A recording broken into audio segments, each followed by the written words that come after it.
चाहता हूं कि इस कार्यक्रम में मैं विलंब से आया। आप यकीन कर लीजिए कि शायद जिस तरह से कार्यक्रम सुबह से मेरे लगे हुए थे, डुमरियागंज में बना हाथ था, बलरामपुर के बॉर्डर पे बढ़नी चापा पे बना हाथ था, तो इस तरह से पूरा कार्यक्रमों का सिलसिला था और मैंने 7 बजे का वक्त दिया था। और जबकि आज अष्टमी है, शारदीय नवरात्र की अष्टमी सबसे महत्वपूर्ण तिथि है। मैं भी 9 दिन का व्रत रखता हूं, कल मुझे हवन करना है, लेकिन इसके बावजूद मैंने तय किया कि मैं दुर्गा का कलश की स्थापना करता हूं, लखनऊ में करता हूं, तो हवन भी वहीं करना रहता है। लेकिन फिर भी मैंने परंपरागत हरबड़ जैसे आता हूं, तो मैंने तय किया था कि बिना शोहरत के फलाहार में शामिल हुए अपने उस हवन के कार्यक्रम में नहीं जाऊंगा। ये मेरा सौभाग्य है कि मैं आपके बीच में उपस्थित हुआ, और ये भी मेरे लिए सौभाग्य है कि अभी हमारे सौरभ जी बार बार कह रहे थे कि आज के कार्यक्रम के मुख्य अतिथि, उन्होंने हमसे जब आग्रह भी किया तो यही कहा कि आपको इस कार्यक्रम में मुख्य अतिथि बना। लेकिन मैं शोहरत करके लोगों के सामने बड़ी विनम्रता से बाबा बलराम दास जी है, आदरणीय रामलिंग जी है, कौटिल्य जी है, हमारे प्रधानाचार्य विनोदकांत त्रिपाठी जी हैं, हमारे प्रशासन के लोग भी हैं, क्षेत्राधिकारी भी हैं, एसपी साहब भी हैं, ईओ साहब हैं, सब हैं। आज शोहरतगढ़ के लोगों को इस बात का एहसास होता होगा कि जगदम्बिका पाल हमारे सांसद हो सकते हैं। जगदम्बिका पाल भारत की लोकसभा में हमारी नुमाइंदगी कर सकते हैं, हमारा प्रतिनिधित्व कर सकते हैं, और भारत की संसदीय परंपरा में हमारे क्षेत्र की नुमाइंदगी करके हमारी आवाज को प्रभावी ढंग से सदन में मजबूती के साथ प्रस्तुत कर सकते हैं। लेकिन मैंने हमेशा कहा है कि मैं सांसद दिल्ली का हो सकता हूं, नेता मैं प्रदेश का हो सकता हूं, लेकिन शोहरतगढ़ में न मैं सांसद हूं, न नेता हूं, मैं आपका बेटा हूं और बेटे के रूप में ही हमेशा होता हूं। तो इसलिए मुझे बहुत विनम्रता से संकोच लगता है जब सौरभ ने कहा कि मुख्य अतिथि के रूप में शामिल होना है। आप यकीन करिए, सौरभ के कहने के बावजूद आज मैं आपसे पूछना चाहता हूं, क्या शोहरतगढ़ के लोगों के व्यापारी हो, व्यवसायी हो, यहाँ के निवासी हो, किसी को यह अनुभूत होती है कि जगदम्बिका पाल जब शोहरतगढ़ में आते हैं तो किसी अतिथि के रूप में आते हैं, मुख्य अतिथि के रूप में आते हैं, या जगदम्बिका पाल जब आते हैं तो ऐसा लगता है परिवार के सदस्य के रूप में आते हैं? क्या अनुभूत अगर होती होगी आपको, अगर इसकी अनुभूत होती होगी तो यही अनुभूत होती होगी कि जगदम्बिका पाल इससे पहले भी सांसद थे, और सांसद विधायक तो आपके बीच में हमेशा चलते रहते हैं, उपस्थित होते हैं, लेकिन सांसद शायद जिस तरह से शोहरतगढ़ का एक एक व्यक्ति शोहरतगढ़ के किसी कार्यक्रम, चाहे ये दुर्गा पूजा हो, चाहे किसी मंदिर में हनुमान जयंती हो, वो तारीख कराते हो, चाहे इस मंदिर में शस्त्र पूजन हमारे पहले सुभाष जी, या आज पूरा शहर का व्यवसायी व्यापारी वक्ता है, सौरभ या हमारे बैठे हुए लोग सभी करते हैं। तो जो भी कार्यक्रम या घाट पे छठ की पूजा हो, छठ घाट पे सुबह जिस समय हमारी सभी सौभाग्यकांक्षी उस अर्घ को सूर्य के सूर्योदय पे अर्घ देती है, या सूर्य के अस्तांचल पे अर्घ देकर के सूर्य का 36 घंटे की उपासना करती है। तो ऐसा कौन सा कार्यक्रम जिस कार्यक्रम में सोहरतगढ़ के लोग अपने उस कार्यक्रम में उनका अपना कार्यक्रम होता है और हर कार्यक्रम में परिवार की तरह से सदस्य की तरह से शामिल होते हैं। तो शायद आपको पहली बार इस बात का एहसास होता होगा, पहली बार इस बात की अनुभूत होती है, पहली बार इस बात की आपको निश्चित तौर से संतोष और गर्व भी होता होगा कि वाकई हमारे हर कार्यक्रम में जैसे परिवार के सदस्य शामिल होते हैं, ऐसे हमारा सांसद जगदम्बिका पाल भी हर कार्यक्रम में सोहरतगढ़ के शामिल होते। और सोहरतगढ़ के लोगों का क्या, शायद मैं सोहरतगढ़ में जिस तरह से समाजवादी हो, बहुजन समाज पार्टी हो, दोनों पार्टियां एक होकर के इसलिए लोकसभा के चुनाव में आई, तो शायद उससे कठिन परिस्थितियां कोई हो नहीं सकती। लेकिन कितनी कठिन से कठिन परिस्थितियां आती हैं और उन परिस्थितियों के बावजूद भी सोहरतगढ़ शहर हो, सोहरतगढ़ विधानसभा हो, सपा बसपा एक हो गई, फिर भी सोहरतगढ़ के लोग चट्टान की तरह से खड़े हो गए थे। आपने अपनी जगदम्बिका पाल की हिफाजत करने का काम किया है। तो शायद इस आपके प्यार को, इस आपके विश्वास को, आपके इस आशीर्वाद को जगदम्बिका पाल अगर कई जन्मों को लेकर के आपके उस प्यार और आशीर्वाद का अगर मैं कर्ज को उतारना चाहूं तो शायद 7 जन्मों में भी कर्ज को उतारने का काम नहीं करेगा। आज मेरे लिए तो ये सौभाग्य का, मैं पूरे दिन कितनी व्यस्तता थी, उन सारी व्यस्तताओं के बावजूद भी जब सोहरतगढ़ से कोई कार्यक्रम होता है तो मुझे लगता है कि सोहरतगढ़ का कार्यक्रम मेरे लिए कोई आमंत्रण नहीं है। सोहरतगढ़ का कार्यक्रम में मुझे कोई अतिथि के रूप में नहीं जाना है या उनके सोहरत की तरह मुख्य रूप में सोहरतगढ़, तो मुझे एक अपने घर में सदस्य के रूप में उपस्थित होना है और ये मेरा सौभाग्य। आज ये किस उपलक्ष्य में ये शारदे नवरात्र की अष्टमी को फलाहार जो परंपरागत है, ये उन भक्तों के लिए जो 9 दिन उपासना करते हैं या पहले दिन रखते हैं व्रत, आज अष्टमी के दिन व्रत रखते हैं, आज जुतिया का भी व्रत है। तो आज का दिन कितना महत्वपूर्ण है कि जब हमारी माएं अपने पुत्र के लिए जुतिया का निराजन व्रत रखती हैं और जो हमारी मां के 9 स्वरूप हैं, 9 दुर्गा के, जो मां दुर्गा की स्थापना हुई पहले दिन से, पहले दिन मां शैलपुत्री की पूजा हुई, दूसरे दिन मां ब्रह्मचारिणी की पूजा हुई, तीसरे दिन मां चंद्रघंटा की पूजा हुई, चौथे दिन मां कुष्मांडा की पूजा हुई, 5वें दिन मां स्कंद माता की हुई, 6ठे दिन कात्यायनी की, 7वें दिन कालरात्रि की, 8वें दिन सिद्धरात्रि की और 9वें दिन। तो इस तरीके से 9 मां के स्वरूप, प्रथम शैलपुत्री, द्वितीय ब्रह्मचारिणी, तृतीय चंद्रघंटा, चौथी कुष्मांडा, 5वीं स्कंद माता, 6वीं कात्यायनी, 7वीं कालरात्रि, 8वीं महागौरी। आज महागौरी की पूजा है और 9वीं सिद्धदात्री। ऐसे मां के 9 स्वरूप आप सबका कल्याण करें, यही जगदम्बिका पाल की विनती है, जगदम्बिका पाल की मां से, क्योंकि मातृत्व, मां की उस वात्सल्य से, मां की असीम कृपा से आज हमारे आपके अंदर जो भी ऊर्जा है, हमारे आपके अंदर जो भी मां की कृपा से हम सब तो एक शक्ति है, वो शक्ति मां से ही है। तो ऐसे उस मां की पूरी निष्ठा से, पूरी शुद्ध अंतःकरण से, शुचिता से, पवित्रता के साथ मां की पूजा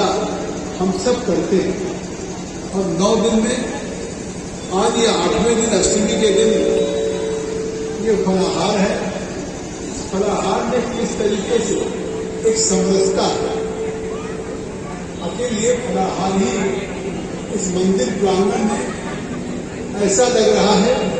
कि जैसे सोहरतगढ़ का पूरा परिवार इसी मंदिर में एक साथ बैठा हो और एक साथ इस भगवान की मां की आराधना कामना पूजा के लिए उनके चरणों में बैठ करके और इस फलाहार का कार्यक्रम अभी बहुत विस्तार से हमारे पूर्व वक्ताओं ने कहा। ये 9 दिन की जब पूजा आप करते हैं या उपवास कोई रखता 9 दिन का, 2 दिन का उपवास रखता, 4 दिन का, या 1 दिन का उपवास हो या दूसरा का उपवास हो, तो वो उपवास आपके मन को, आपके अंतःकरण को एक तपस्या और साधना के साथ वो पूरी पवित्रता से आपके अंदर एक ऐसे सात्विक विचार, एक ऐसा संस्कार जो कहीं न कहीं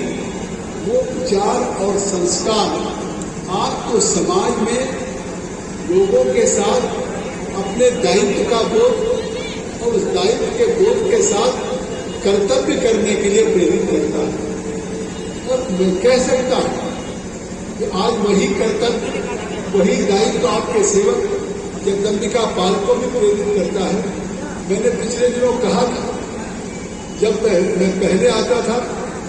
तो लोगों की मांग होती थी कि सोहरतगढ़ का छोटी लाइन से है, हमको लखनऊ जाने के लिए गोंडा जाना पड़ता है, बस्ती जाना पड़ता है, पूरी रात चलना पड़ता है। तो इस तरीके से इसकी ब्रॉडगेज की मांग होती, ये छोटी लाइन से बड़ी लाइन हो जाए। आज ये सोहरतगढ़ बड़ी लाइन हो गई। आज मुझे संतोष है, प्रसन्नता है कि अब गोरखपुर से इंटरसिटी है, दिन में भी एक ट्रेन गोरखपुर से 2 बजे हो गई, शाम को रात को ट्रेनें हो गई, और अब लखनऊ से भी सुबह 6 बजे एक इंटरसिटी हो गई। अभी 1 हफ्ते पहले जीएम के साथ मीटिंग थी, मैंने कहा उस ट्रेन में एसी चेयर का और एसी 3 टियर लगना चाहिए, वो भी अब इस ट्रेन में लगनी शुरू हो जाएगी। और अभी बढ़नी में वॉशिंग पिट बन रहा है, उस वॉशिंग पिट के बन जाने के बाद करीब कंप्लीट हो गया है। मैंने भारत के रेल मंत्री श्री अश्विनी वैष्णव जी से इस बात का आग्रह किया है, अश्विनी वैष्णव जी को, कि कम से कम सिद्धार्थनगर जो एक आकांक्षा जनपद, सिद्धार्थनगर देश के नीति आयोग के द्वारा 112 जनपद जो भारत के यशस्वी प्रधानमंत्री नरेंद्र मोदी जी ने चिन्हित किया था, उस 112 जनपदों में सिद्धार्थनगर है। तो आज सिद्धार्थनगर को देश की महानगरों से जोड़ने का काम होगा, तो सिद्धार्थनगर की विकास की ऊंचाइयों को छुएगा।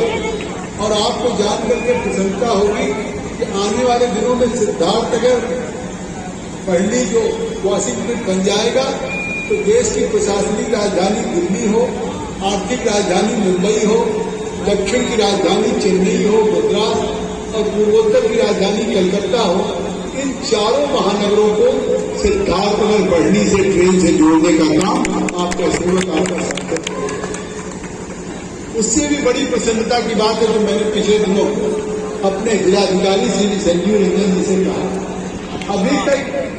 सिद्धार्थनगर में अगर आप बलिया जाइए, गाजीपुर जाइए, देवरिया जाइए, तो हर गांव में 2, 4, 10 फौजी मिलते हैं। यहाँ फौज में गांव घूमिए तो किसी गांव में कोई एक फौजी नहीं मिलता, फोर्स में जाते, पुलिस में नहीं जाते। पूरे जनपद में मैं जब देखता हूँ तो भूतपूर्व सैनिक है, तो एक श्री विजय सिंह तुम्हारे भरपूर के आते हैं। तो ये जिला कितना छूटा है। आज पूर्वांचल के देवरिया, बलिया, गाजीपुर में हर गांव में फौजी है। तो मैंने पिछले दिनों मोदी जी से, योगी जी से आग्रह किया, जैसे उत्तर प्रदेश में भी गवर्नमेंट का एक लखनऊ में सैनिक स्कूल है, उत्तराखंड का नैनीताल के गोलाखान में है, ऐसे आप सबको सूचित करते हुए प्रसन्नता हो रही है कि उत्तर प्रदेश का एक गवर्नमेंट सैनिक स्कूल सिद्धार्थनगर में भी शुरू हुआ है। और आने वाले दिनों में जो हमारे आपके घरों के बच्चे उस सैनिक स्कूल में पढ़ेंगे, उस सैनिक स्कूल से पढ़ने के बाद जब सेकेंडरी होंगे, lieutenant captain, major, lieutenant colonel, brigadier major general, lieutenant general, general, तो सिद्धार्थनगर में भी सिद्धार्थनगर देश को ब्रिगेडियर देने का काम करेगा, जनरल देने का काम करेगा, कर्नल देने का काम। और उससे बड़ी खुशी का कि उसके लिए कलेक्टर साहब हमारे जमीन तलाश रहे थे, तो ब्रह्मा में कोई 8 एकड़ चाहिए और जो तलाश रहे थे। मैंने पिछले दिनों राजा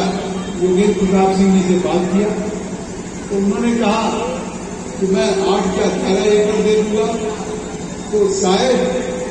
मेरा प्रयास है कि वो उत्तर प्रदेश का सैनिक स्कूल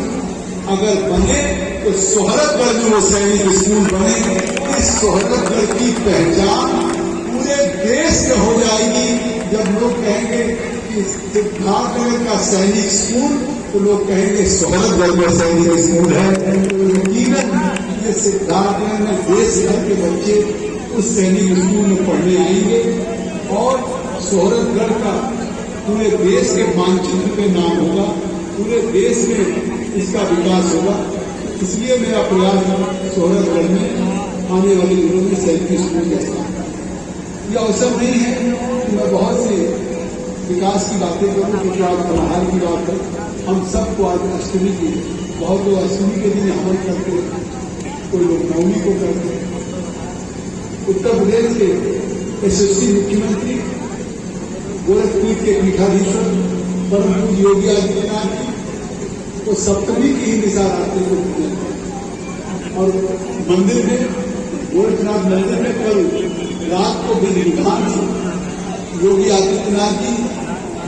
पूरे विधि विधान से उस गोरखपीठ के मंदिर में पूजा करके उन्होंने पूरे प्रदेश देशवासियों की मंगल कामना की, उनके कल्याण की कामना की। मैं अभी आ रहा था डुमरिया से, तो मैं रेडियो पे सुन रहा था कि जिस तरह से कल उनके यहाँ पूजन हुआ है, हवन हुआ है। आज सिद्धार्थ को बहुत लोग अष्टमी को करते हैं, नवमी को हवन होता है, कन्या लोगों का पूजन होता है। खुद परम पूज्य योगी आदित्यनाथ जी जो हम लोग के गोरखपीठ के पीठाधीश्वर हैं, हम नवमी के दिन वो स्वयं 9 या 11 कन्याओं का पूजन करते हैं, उनके पांव उठाते हैं, उन्हें पूजन कराते हैं, दक्षिणा देते हैं। कि ये मातृत्व शक्ति यत्र देवी की पूजे तत्र देवता रहती है। जहाँ ये भारतीय दुनिया में ऐसी है कि जहाँ पे नारी की पूजा देवी नहीं, और ये कहते हैं ये त्रिदेवी पूजयन्ते तत्र देवता नहीं। अगर देवी की महिलाओं की, नारियों की पूजा देवी के समान होगी तो वहां पर देवताओं का वास होगा। तो इस तरह से हम अपनी उन कन्याओं को देवी स्वरूप समझ के पूजन करते हैं और उससे परंपरा को मैं केवल कायम है। और जिस तरह से हमारी बहन बबीता कसौधर इस परंपरा को कायम किए हैं कि लगातार जो भी भाई सुभाष गुप्ता जी ने, चाहे हमारे ये फलाहार का कार्यक्रम रहा हो, चाहे पूजन का कार्यक्रम रहा हो, चाहे सत्य पूजन का कार्यक्रम रहा हो, चाहे लेहड़ा देवी जाने का कार्यक्रम रहा हो, उन सारे कार्यक्रमों को आज हमारी बहन बबीता और हमारे परिवार के दौलत दोनों पुत्र मिल करके